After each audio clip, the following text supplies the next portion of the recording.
بال بال خدا کی عجیب تخلیق ہے۔ جبلت انسانی ہو یا حیوانی، بال سب کے لیے عزیز ہے۔ یہ بال بڑھتے بھی ہیں، موٹے بھی ہوتے ہیں اور پتلے بھی رہ جاتے ہیں۔ غذا بھی لیتے ہیں۔ ہوا کے بغیر زندہ رہنا بالوں کا مشکل ہوتا ہے۔ بالوں کی بڑی دل جمی اور خدمت پیشانی کے ساتھ نرم گدازی سے، بڑی شفقت اور محنت اور لگن سے پرورش کرنی پڑتی ہے۔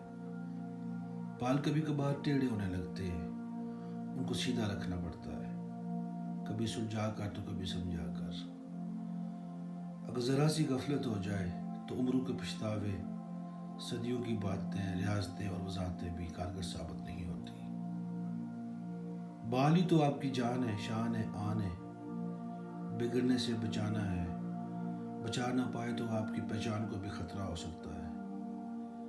زندگی میں بالوں کی حفاظت اور نگہداشت میں غفلت کی تو آپ کو تاج بیگم سے تاج بائی اور شاہین افریدی سے شاہین اختر بنتے دیر نہیں لگنی۔ پریشانی ہونا بس مثال دی ہے۔